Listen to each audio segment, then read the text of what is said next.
Hello વિદ્યાર્થી મિત્રો, હું ફેસલ સર ફરી એકવાર આપ તમામનું ઓરિએન્ટલ હાયર સેકન્ડરી સ્કૂલની યુટ્યુબ ચેનલમાં સ્વાગત કરું છું. વિદ્યાર્થી મિત્રો, આજે આપણે ધોરણ 9 સામાજિક વિજ્ઞાન વિષયમાં પ્રકરણ 1 ભારતમાં બ્રિટિશ સત્તાનો ઉદય એના પાર્ટ 3ની શરૂઆત કરવા જઈ રહ્યા છે. આ પાર્ટ 3માં આપણે કેટલાક અગત્યના મુદ્દાઓની ચર્ચા કરીશું, જે પૈકી સૌથી પહેલો મુદ્દો છે પ્લાસીનું યુદ્ધ. પ્લાસીનું યુદ્ધ ક્યાં થયું, કેવી રીતે થયું, કોની વચ્ચે થયું અને એનું શું પરિણામ આવ્યું, આ તમામ પ્રશ્નોની ચર્ચા આપણે આ મુદ્દામાં કરીશું. સૌથી પહેલો પોઈન્ટ આપણને આપેલો છે, બંગાળમાં સિરાજુદ્દૌલાનું શાસન હતું અને એનો સ્વભાવ કેવો હતો? ઉતાવળિયો હતો. એના આવા ઉતાવળિયા સ્વભાવને કારણે રાજ્યમાં એના કેટલાક વિરોધીઓ પણ હતા અને આ સમયમાં બ્રિટિશ ઈસ્ટ ઇન્ડિયા કંપનીએ નવાબની પરવાનગી લીધા વિના શું કર્યું? કોલકાતામાં રક્ષણના બહાને વેપારી કોઠીને ફરતે કિલ્લેબંધી. પરંતુ નવાબ સિરાજુદ્દૌલાએ આ કિલ્લેબંધી તોડી પડાવી અને આ સમાચાર તરત જ મદ્રાસ, જેને આજે આપણે ચેન્નાઈના નામે ઓળખીએ છીએ, ત્યાં પહોંચ્યા. એટલે કોલકાતાની કોઠીને સહાય કરવા માટે રોબર્ટ ક્લાઇવની આગેવાની નીચે, કોના નીચે? રોબર્ટ ક્લાઇવની આગેવાની નીચે કંપનીનું એક નાનકડું સૈન્ય બંગાળ આવ્યું.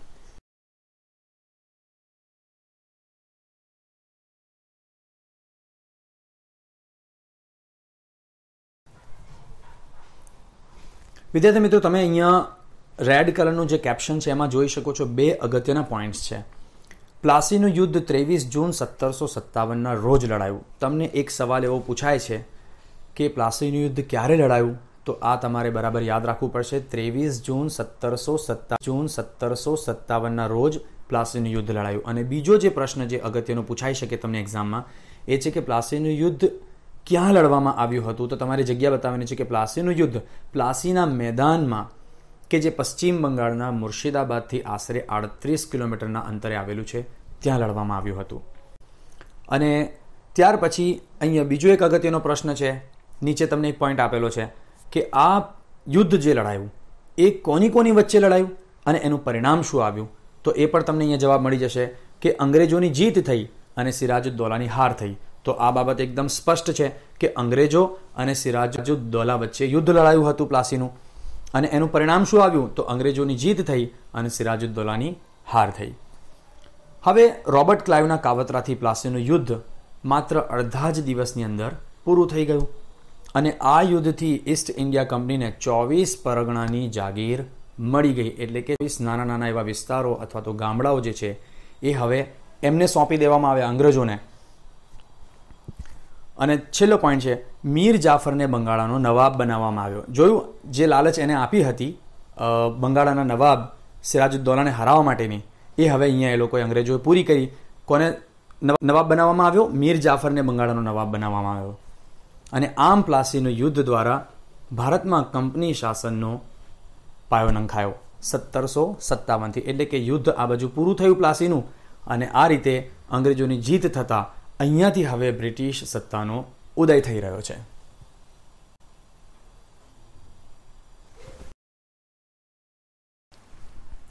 હવે વિદ્યાર્થી મિત્રો, અહીંયા જે સેકન્ડ અગત્યનો ટોપિક છે એ છે બક્સરનું યુદ્ધ. તમને ખાસ કરીને એક્ઝામમાં પ્લાસીનું યુદ્ધ અને બક્સરનું યુદ્ધ આ બંને ટોપિક ઉપર ટૂંકનોંધ પૂછાતી હોય છે. જો ટૂંકનોંધ ના પૂછાય તો તમને આમાંથી કેટલાક નાના મોટા અગત્યના પ્રશ્નો પૂછાતા જ હોય છે. એટલે મૂળ કહેવાનો અર્થ એ છે કે બંને આઈએમપી ટોપિક્સ છે, એને સારી રીતે યાદ રાખજો. અત્યારે આપણે બક્સરનું યુદ્ધ વિશે વાત કરીએ. પહેલો પોઈન્ટ આપણને આપેલો છે કે અંગ્રેજોએ મીર જાફરને બંગાળનો નવાબ બનાવી તેની પાસેથી જુદા જુદા બહાના નીચે પુષ્કળ ધન કમાવ્યું. એટલે કે મીર જાફરના સમયમાં અંગ્રેજોએ ખૂબ પૈસો કમાયો અને વધુ અધિકારો મેળવવાની લાલચ રાખતા હતા. કોણ? અંગ્રેજો. એટલે ઈસ્ટ ઇન્ડિયા કંપનીએ મીર જાફરને ખસેડીને મીર કાસિમને બંગાળનો નવાબ બનાવ્યો. આપણે શરૂઆતમાં જોઈ ગયા કે સૌપ્રથમ બંગાળના નવાબ કોણ હતા? સિરાજુદ્દૌલા. હવે એમને હરાવીને કોને બેસાડવામાં આવ્યા? મીર જાફરને બેસાડવામાં આવ્યા. હવે મીર જાફરને ખસેડીને મીર કાસિમને બંગાળનો નવાબ બનાવવામાં આવ્યો. પણ અહીંયા અવળું થાય છે. મીર કાસિમ તો મીર જાફર કરતાં પણ વધારે મહત્વકાંક્ષી સાબિત થયો કંપની માટે. એટલે કંપનીને શું થયું? મીર કાસિમનો ડર લાગવા માંડ્યો. તેથી તેમણે મીર કાસિમને તો ફરી પાછો હટાવીને મીર જાફરને જ બંગાળનો નવાબ બનાવ્યો. હવે મીર કાસિમને જ્યારે હટાવી દેવામાં આવ્યા એટલે એ સીધા કોની પાસે જાય છે? અવધના નવાબના શરણે જાય છે. અને આ સમયે અવધમાં મુગલ બાદશાહ શાહ આલમ આવ્યા હતા. આથી ત્રણેય સંયુક્ત રીતે કંપનીનો સામનો કરવાનો નિર્ણય કરી કંપની સામે યુદ્ધ જાહેર કર્યું. બક્સર મુકામે સંયુક્ત સેનાની સામે ઈસ્ટ ઇન્ડિયા કંપનીએ યુદ્ધ કર્યું 22 ઓક્ટોબર 1764. હવે આ અગત્યની બાબત યાદ રાખજો ખાસ કે 22 ઓક્ટોબર 1764 તમને સવાલ પૂછાય કે ક્યારે બક્સરનું યુદ્ધ થયું હતું? તો 22 ઓક્ટોબર 1764 થયું હતું. અને ત્યાર પછી જેમાં સંયુક્ત સેનાનો પરાજય થતા કંપનીને બંગાળ, બિહાર અને ઓરિસ્સાની દીવાની સત્તા મળી ગઈ. એટલે કે 3 પ્રાંત જે છે એ એમના પોતાના હસ્તગત હવે થઈ ગયા: બંગાળ, બિહાર અને ઓરિસ્સા. તો અહીંયા તમને અગત્યના પ્રશ્ન એવો પૂછાઈ શકે કે યુદ્ધ કોની કોની વચ્ચે થયું હતું? તો તમારે યાદ રાખવાનું છે, ઉપરનો સૌથી પહેલો પોઈન્ટ જે તમે જુઓ છો એમાં રેડ હાઇલાઇટ કરેલા છે મેં ત્યાં. 3 નામ છે. એક તો મીર કાસિમ, ત્યાર પછી અવધના નવાબ બીજા વ્યક્તિ, અને ત્રીજી વ્યક્તિ છે મુગલ બાદશાહ શાહ આલમ.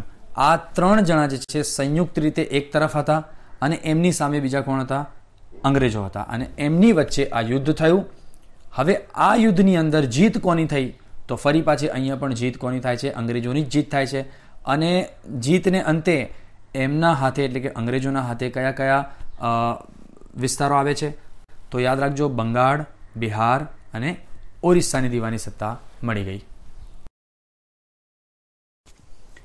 દીવાની સત્તા એટલે કે અંગ્રેજોને આ 3 જે વિસ્તાર છે બંગાળ, બિહાર અને ઓરિસ્સા, ત્યાંથી જમીન મહેસૂલ ઉઘરાવવાની સત્તા મળી ગઈ હતી. અને આ રીતે હવે ત્રીજો જે અગત્યનો મુદ્દો છે એ છે કંપની શાસનનો વિકાસ. ધીરે ધીરે હવે કંપની શાસનનો વિકાસ થઈ રહ્યો છે. એમાં સૌથી પહેલો પોઈન્ટ છે અહીંયા અંગ્રેજ સરકારે નિયામક ધારો પસાર કર્યો ઈસવીસન 1773માં. એક અગત્યનો પ્રશ્ન તમને પૂછાય કે અંગ્રેજ સરકારે નિયામક ધારો ક્યારે પસાર કર્યો? તમને જોડકા જોડોમાં, ખાલી જગ્યા પૂરોમાં એવા કોઈ પણ નાના મોટા સવાલમાં પૂછાઈ શકે છે. આ યાદ રાખજો, જવાબ છે અંગ્રેજ સરકારે નિયામક ધારો 1773માં પસાર કર્યો. જે કાયદા પ્રમાણે બંગાળના ગવર્નરને ગવર્નર જનરલ બનાવી કંપનીના વ્યાપારી અને રાજકીય હિતો, કયા કંપનીના વ્યાપારી હિતો અને રાજકીય હિતો તથા કંપનીની જે કોઈ પણ પ્રવૃત્તિઓ છે તેના સીધા અંકુશ નીચે મૂકવામાં આવી. અને તેની નીચે મુંબઈ મદ્રાસ ગવર્નર અને એની જે કાઉન્સિલ છે એને પણ મૂકવામાં આવી. અને આ રીતે વોરન હેસ્ટિંગને ભારતનો પ્રથમ ગવર્નર જનરલ બનાવ્યો. તો બ્રિટિશર્સ લોકો એટલે કે અંગ્રેજોમાં સૌથી પહેલા જે ગવર્નર બન્યા એ કોણ? Warren Hastings. તમને અહીંયા પણ સવાલ પૂછાઈ શકે. યાદ રાખજો, પ્રથમ ગવર્નર જનરલ કોણ હતા? તો વોરન હેસ્ટિંગ. વોરન હેસ્ટિંગને ગવર્નર બનાવ્યા બાદ એમના સમયગાળા દરમિયાન મરાઠાઓ સાથે પ્રથમ મરાઠા વિગ્રહ થયો અને મૈસૂરના હૈદર અલી સાથે દ્વિતીય મૈસૂર વિગ્રહ થયો. આમ આ બંને સત્તાઓનો એક સાથે સામનો કરતા ઈસ્ટ ઇન્ડિયા કંપનીની મુશ્કેલીઓ ધીરે ધીરે વધતી જઈ રહી હતી. એટલે વોરન હેસ્ટિંગ બાદ ગવર્નર જનરલ તરીકે હવે કોણ આવે છે? કોર્નવોલિસ આવ્યા. અને એના સમયમાં મૈસૂરના વાઘ તરીકે જાણીતા ટીપુ સુલતાન સાથે ત્રીજો મૈસૂર વિગ્રહ થયો. હવે ટીપુ સુલતાનને હરાવવા માટે કંપનીએ મરાઠા અને નિઝામ આ બંનેની મદદ લીધી. ત્રણેયની સંયુક્ત સેના સામે ટીપુ સુલતાનની હાર થઈ. હવે ત્રણેયની સંયુક્ત સેના એટલે કોણ? એટલે અહીંયા પહેલાં તો બ્રિટિશ ઈસ્ટ ઇન્ડિયા કંપની પોતે એક, અને એના પછી મરાઠાઓ આ બીજા, અને એની સાથે નિઝામ, આ 3 ભેગા મળીને સંયુક્ત રીતે શું કરે છે? ટીપુ સુલતાનની સાથે યુદ્ધ કરે છે. અને એમાં ટીપુ સુલતાનની હાર થાય છે. એટલે એમણે સંધિ સ્વીકારવાની ફરજ પડે છે. ત્રીજો પોઈન્ટ, કોર્નવોલિસ બાદ સર જ્હોન શોર ગવર્નર જનરલ બન્યો. તેણે અપનાવેલી તટસ્થતાની નીતિના કારણે ઈસ્ટ ઇન્ડિયા કંપનીની પ્રતિષ્ઠા એક બાજુ ઘટી રહી હતી, બીજી બાજુએ મરાઠાઓ જે છે એ લોકો વધારે શક્તિશાળી બની રહ્યા હતા. એટલે અંતે બધી જવાબદારી કોના માથે આવે છે? વેલેસ્લીના માથે આવે છે. એટલે ચોથો પોઈન્ટ, જ્હોન શોર પછી આવેલ ગવર્નર જનરલ વેલેસ્લીને માથે કંપનીને ભારતમાં સર્વોપરી બનાવવાની જવાબદારી આવી ગઈ. એટલે આપણે જે રીતે જોયું કે શરૂઆતની અંદર ભારતના પ્રથમ ગવર્નર જનરલ જે હતા એ વોરન હેસ્ટિંગ હતા, અને એમના સમયની અંદર પ્રથમ મરાઠા વિગ્રહ થયો અને દ્વિતીય મૈસૂર વિગ્રહ થયો. ત્યાર પછી સેકન્ડ નંબર ઉપર કોર્નવોલિસ આવ્યા ગવર્નર જનરલ તરીકે, અને એમના સમયમાં ત્રીજો મૈસૂર વિગ્રહ થયો. અને એમના પછી થર્ડ નંબર ઉપર ગવર્નર જનરલ તરીકે કોણ આવ્યા? સર જ્હોન શોર. તમે રેડ કલરથી અહીંયા હાઇલાઇટ કરેલું છે એટલે ઇઝીલી તમને ખ્યાલ આવશે, ક્રમ વાઇઝ જ છે. એટલે સર જ્હોન શોર જે છે એ ત્રીજા ગવર્નર જનરલ તરીકે આવ્યા, અને એમણે અપનાવેલી જે તટસ્થતાની નીતિ છે એના કારણે કંપનીની પ્રતિષ્ઠતા દિવસે દિવસે કેવી થતી જઈ રહી હતી? ઘટતી જઈ રહી હતી. અને બીજી બાજુએ મરાઠાઓ જે છે એ વધારે શક્તિશાળી થઈ રહ્યા હતા. એટલે ચોથા નંબર ઉપર જે છે એ ગવર્નર જનરલ તરીકે વેલેસ્લી આવ્યા, અને એમને માથે કંપનીને જે છે એ સર્વોપરી બનાવવાની જવાબદારી આવી ગઈ. અને આ માટે વેલેસ્લીએ શું કર્યું? સહાયકારી સૈન્યની યોજના દાખલ કરી. હવે સહાયકારી સૈન્યની જે યોજના દાખલ કરી વેલેસ્લીએ, એમાં કઈ કઈ શરતો મૂકવામાં આવી અને એ શરતો જે છે કયા કયા રાજ્યો અને શાસકોએ અપનાવી, એના વિશે વિદ્યાર્થી મિત્રો હવે આપણે થોડી. અચ્છા, અને તમને એક્ઝામમાં પણ એવું પૂછાય છે કે વેલેસ્લીની સહાયકારી યોજનાની મુખ્ય શરતો કઈ કઈ હતી? તો ત્યારે તમારે આ જવાબ લખવો પડશે, એટલે થોડું ધ્યાનથી સમજજો. જે શરતો હતી એમાંની સૌથી પહેલી શરત છે કે કંપની સરકાર તાલીમ પામેલું જે સૈન્ય છે એ સૈન્ય યોજના સ્વીકાર રાજ્યને આપશે, અને આ સૈન્ય રાજ્યના આંતરિક અને બાહ્ય આક્રમણથી જે છે રાજ્યનું રક્ષણ કરશે. આ એની પહેલી શરત હતી. ત્યાર પછી બીજી જે શરત છે, એના બદલામાં યોજનાનો સ્વીકાર કરનાર જે કોઈ પણ રાજા હોય એ રાજા કાં તો લશ્કરી ખર્ચ આપવો પડશે, એટલે કે બ્રિટિશ ઈસ્ટ ઇન્ડિયા કંપનીને, અથવા તો એટલી આવક ધરાવતો જે પ્રદેશ હોય પોતાની પાસે એ અંગ્રેજોને સોંપી દેવો પડશે. આ બીજી શરત હતી. ત્યાર પછી ત્રીજી જે શરત છે એ કંપનીની પરવાનગી વિના રાજ્ય અન્ય કોઈ રાજ્ય સાથે, એટલે કે કોઈ પણ રાજ્ય અન્ય કોઈ રાજ્યની સાથે ના તો યુદ્ધ કરી શકશે, ના તો કોઈ પણ જાતની સંધિ કરી શકશે. એના માટે તમારે કંપનીની પરવાનગી લેવી જ પડે. આ ત્રીજી શરત હતી. ચોથી શરત છે કે રાજ્યના દરબારમાં એક અંગ્રેજ પ્રતિનિધિ તો રાખવો જ પડશે. અને પાંચમી જે શરત હતી એ અન્ય વિદેશીને પોતાના રાજ્યમાં નોકરીએ રાખવા નહીં, એટલે કે જે બ્રિટિશર્સ હોય એમને જ રાખી શકો, એ સિવાય જો ફોરેન કન્ટ્રીઝમાંથી બીજો કોઈ વ્યક્તિ આવીને નોકરી મેળવાય છે તો એને નોકરી ના આપી શકે.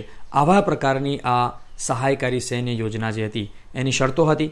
અને એ યોજના જેણે અપનાવી એ શાસકો અને એ રાજ્યો જે છે એમના નામ અહીંયા નીચે લખેલા છે. નિઝામ પોતે શાસક છે, ત્યાર પછી રાજ્યો છે મૈસૂર, અવધ, ગાયકવાડ, પછી સિંધિયા, ભોંસલે અને હોલકર.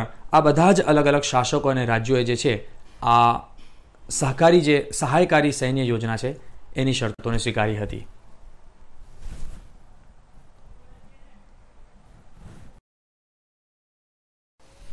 આ યોજના ખરેખરમાં તો એક મીઠા ઝેર સમાન હતી, પણ આ યોજનાનો અમલ કરીને વેલેસ્લીએ ઘણા બધા પ્રદેશો જે છે એ ઈસ્ટ ઇન્ડિયા કંપનીમાં જોડી દીધા હતા.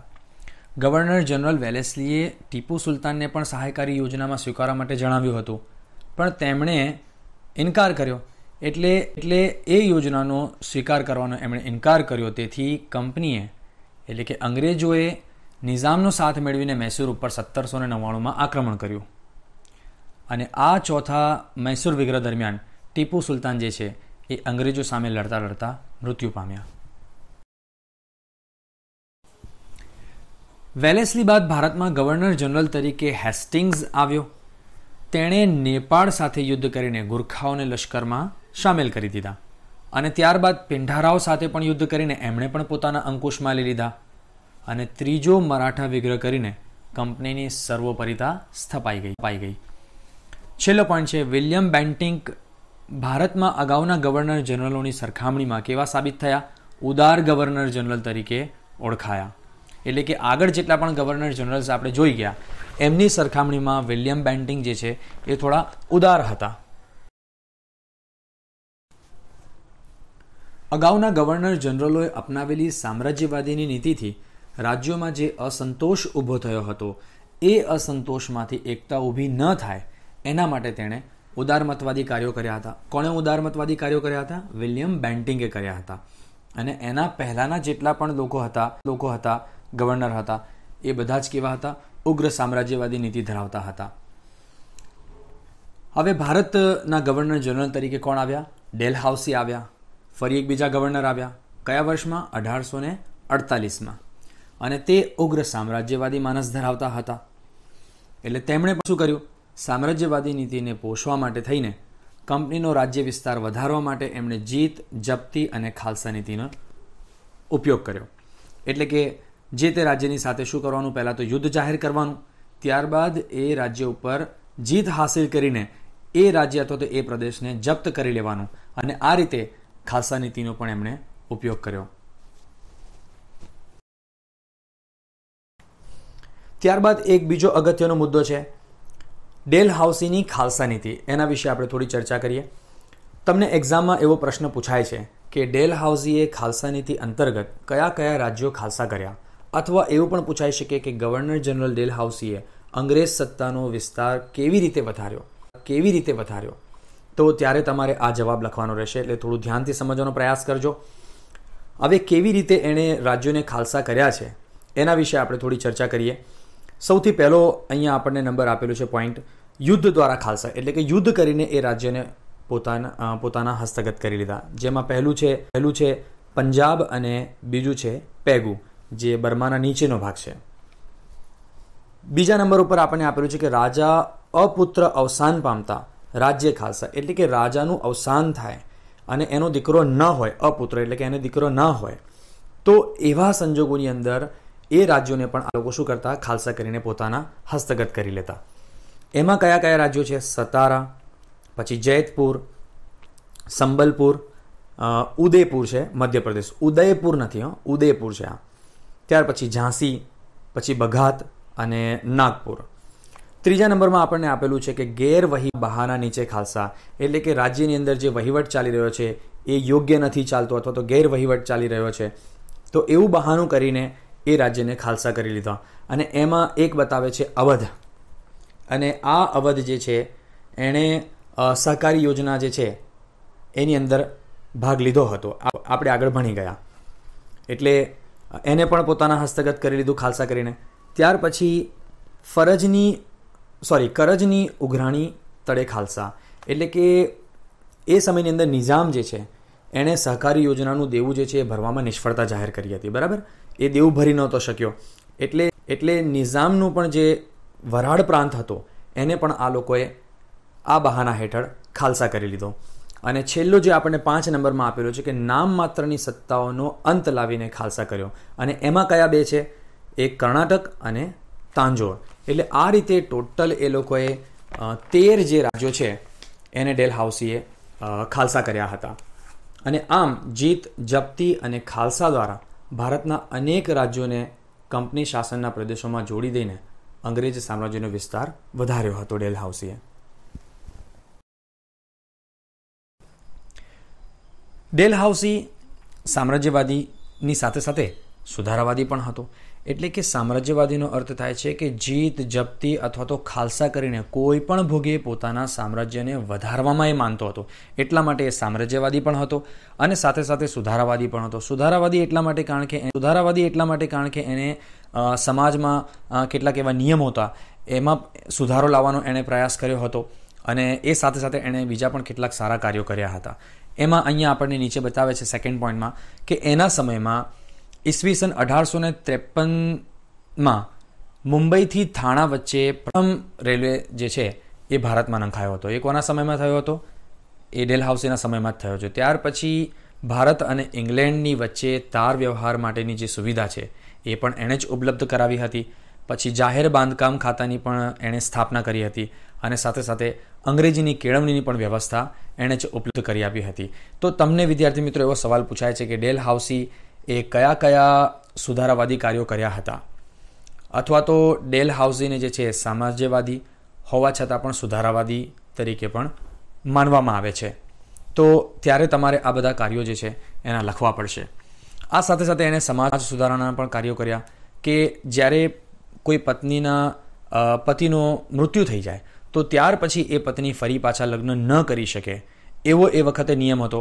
એમાં પણ એણે સુધારો કર્યો હતો કે વિધવા પુનર્વિવાહ લગ્ન, કે પછી હવે પતિના મૃત્યુ પછી પણ જે છે પત્ની ફરીથી બીજા લગ્ન કરી શકે. અને બાળ લગ્ન કે નાના નાના બાળકોના પણ જે છે લગ્ન એ સમયમાં થઈ જતા હતા. તો એ બાળ લગ્ન પ્રતિબંધક ધારો પણ એના જ સમયની અંદર પસારો થયો છે. તો આ રીતે સમાજ સુધારણાના પણ એણે કેટલા કાર્યો કર્યા છે. હવે લાસ્ટ પોઈન્ટ, તમને બધાને ખબર છે કે 1757માં કયું રિમાર્કેબલ ઇન્સિડન્ટ થયું હતું? પ્લાસીનું યુદ્ધ થયું હતું.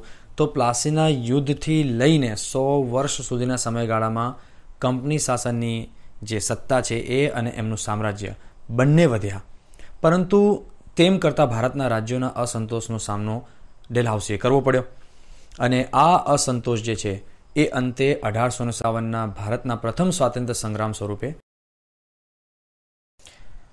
ત્યારબાદ એક બીજો અગત્યનો મુદ્દો છે કંપની શાસનની આર્થિક અસરો. તમને એક્ઝામમાં વિદ્યાર્થી મિત્રો પૂછાય છે કે કંપની શાસનની ભારત પર થયેલી આર્થિક અસરો જણાવો, અથવા તો કંપની શાસનની ભારત પર કઈ કઈ આર્થિક અસરો થઈ જણાવો. તો ત્યારે આ તમામ જે મુદ્દાઓ અત્યારે આપણે ચર્ચા કરીશું એને તમારે આવરી લેવા પડે. પહેલો મુદ્દો અહીંયા આપણને આપ્યો છે કે જ્યારે આપણે કંપની શાસનનો સરવૈયું તૈયાર કરીએ તો ત્યારે આપણને ખ્યાલ આવે છે કે ભારત દેશ જે છેલ્લી સદીઓથી દુનિયાના દેશોમાં આર્થિક રીતે ગૌરવભર્યું સ્થાન ધરાવતું હતું, અને તે કંપની શાસનના 100 વર્ષના શાસનકાળમાં ઇંગ્લેન્ડ માટે કાચો માલ પેદા કરનાર અને કારખાનામાં તૈયાર થયેલ માલ માટે બજારની ગરજ સારનારો દેશ બનાવીને મૂકી દીધો હતો. અને છેલ્લું જે પોઈન્ટ છે, બંગાળની વાત ચાલી રહી છે, એટલે કે 1708થી લઈને 1856ની વાત ચાલે છે. તો બંગાળ સુતરાઉ કાપડ, કાચું રેશમ, ખાંડ, શણ અને મલમલ વગેરે જેવી બાબતનું નિકાસ કરતું હતું, એટલે કે બહારના દેશોમાં મોકલતું હતું. તો આ જે દ્વિમુખી શાસન પદ્ધતિ આવી તો એના લીધે જે છે એ બંગાળની આર્થિક ચમક પણ શું થઈ ગઈ? ઝાંખી પડી ગઈ. કંપનીની અન્યાયી મહેસૂલી નીતિને લીધે ભારતનો ખેડૂત કેવો થઈ ગયો હતો? પાયમાલ અને દેવાદાર બની ગયો હતો. અંગ્રેજ સરકાર ઇંગ્લેન્ડના ઉદ્યોગોને વિકસાવવા માંગતા હતા, એટલા માટે એમણે ભારતના કાપડ ઉદ્યોગ ઉપર શું કર્યું? અન્યાયી જકાત નાખી. અને ભારતના હુનર ઉદ્યોગો જે છે એને કચડી નાખવા માટે વિવિધ અયોગ્ય રીત રસમ જે છે અપનાવવામાં આવી, અને એને પરિણામે ભારતના જે નાના મોટા ઉદ્યોગો અને ધંધાઓ હતા એ બધા જ પડી ભાગ્યા.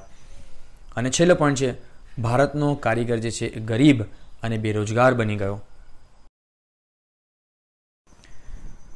કંપનીના વ્યાપારીઓ જે છે એ ખાનગી વ્યાપાર કરીને બંગાળના કારીગરો પાસે શું કરતા? ટૂંકી મુદ્દતમાં ચોક્કસ જથ્થામાં કાપડ વણીને પૂરું પાડવાનો કોન્ટ્રાક્ટ લખાવી લેતા, અને જો કારીગરીનો ઇનકાર કરે તો એને ફટકા મારવાની કે પછી જેલની સજા થતી. કંપનીના આગમન પહેલા ભારતના ગામડા કેવા હતા? સ્વાવલંબી અને સમૃદ્ધ હતા, જે અંગ્રેજોના શાસનકાળની અસરથી કેવા થઈ ગયા? ગરીબ અને પરાધીન બની ગયા. ઈસ્ટ ઇન્ડિયા કંપનીના શાસનકાળમાં ભારતમાં મુંબઈથી થાણા વચ્ચે પ્રથમ રેલવે સ્થાપાયો. અત્યારે જ આપણે જોઈ ગયા 1853ની અંદર. અને ત્યાર પછી સેકન્ડ પોઈન્ટ છે, ઇંગ્લેન્ડ અને ભારત વચ્ચે આગબોટની સેવા જે છે એ પણ શરૂ કરવામાં આવી, અને એની સાથે સાથે આપણે આગળ જોયું કે તાર વ્યવહાર જે છે એની સુવિધા પણ ઉપલબ્ધ કરાવવામાં આવી.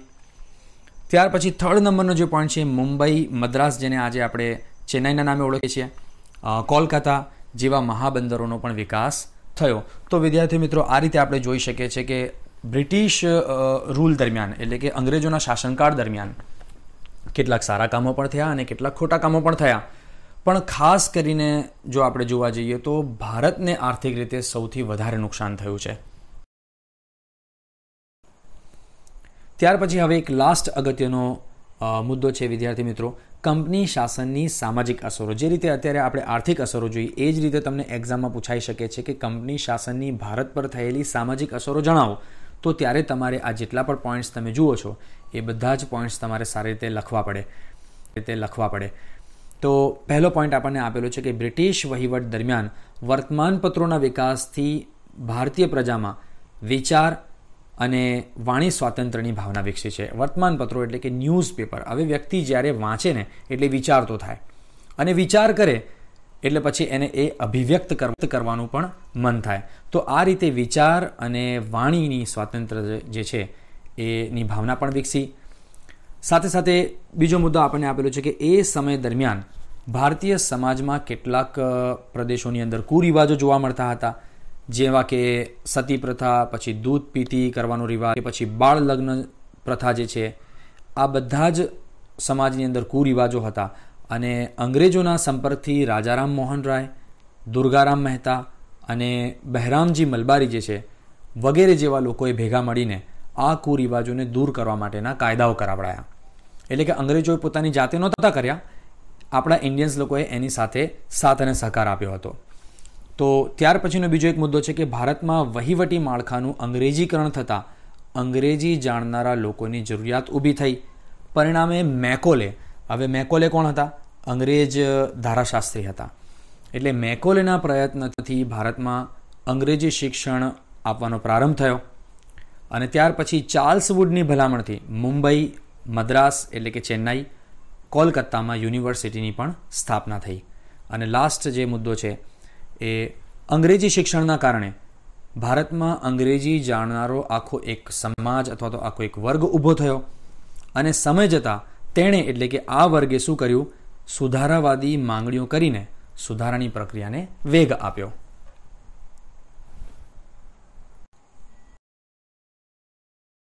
હવે લાસ્ટ છે ઉપસંહાર.